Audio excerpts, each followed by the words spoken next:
Morning news కి స్వాగతం. పత్రికల్లోని ముఖ్యాంశాలు చూద్దాం.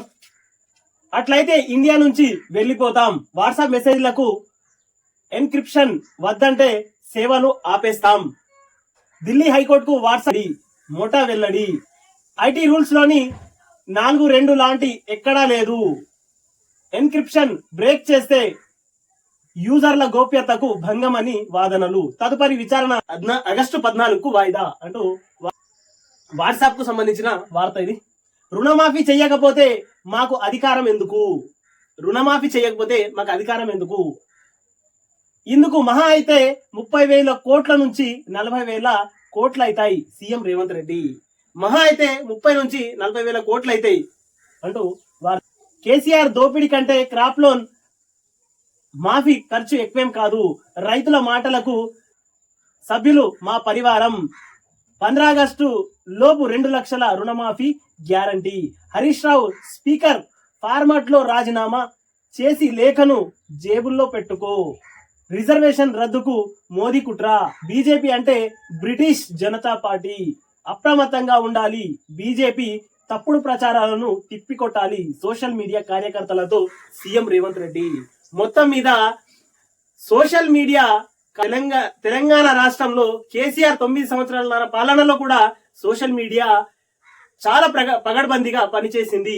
ఇప్పుడు కూడా అదే ఉత్సాహంతో మనము ఇండియాలో కాంగ్రెస్ పార్టీ గెలవాలి, మొత్తం మీద ఎంపీ సీట్లలో పెద్ద ఎత్తున తెలంగాణ రాష్ట్రం నుంచి మనము హైకమాండ్ కు ఇవ్వాలి అంటూ నిన్న కోరడం జరిగింది వాళ్ళకి.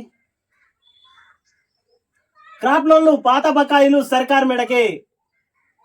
పాత క్రాప్ లోన్లు కేసీఆర్ చేసినటువంటి అప్పటి పాత క్రాప్ లోన్లు ఏవైతే ఉన్నాయో అవి మళ్ళా కాంగ్రెస్ మెడకి చుట్టుకుంటున్నాయి.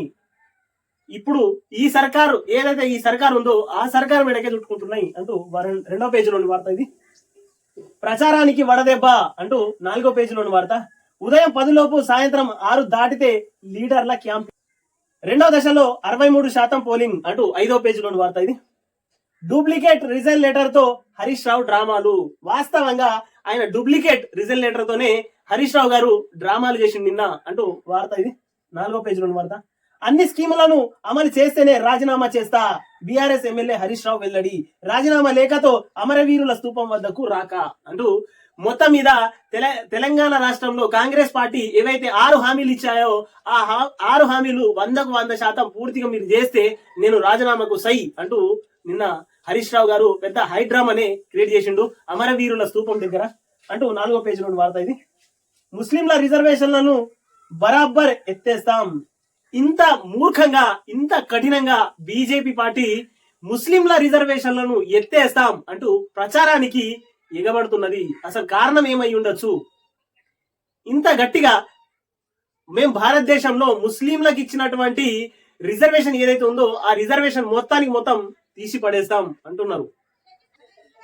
వీవీప్యాట్ స్లిప్లన్నీ లెక్కించడం కుదరదు అంటూ 5వ పేజీలో వార్త ఇది. కోల్కతాపై పంజాబ్ రికార్డ్ విక్టరీ అంటూ 12వ పేజీలో వార్త ఇది. పత్రిక చూద్దాం.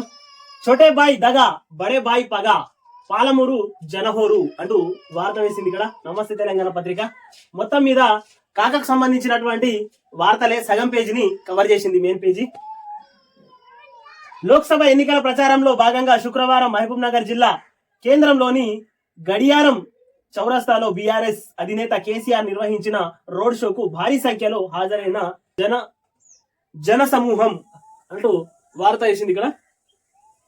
సూర్యాపేటలో రైతులు ఆందోళన అంటూ 7వ పేజీలోని వార్త ఇది. 2 అన్నదాతల ఆత్మహత్య అంటూ వార్తలేసింది. జనగామ వికారాబాద్ జిల్లాల్లో ఘటనలు అంటూ 4వ పేజీలోని వార్త. రైతు బంధు ఏమైంది సీతక్క అంటూ సీతక్క అని ప్రజలు అడిగిరట.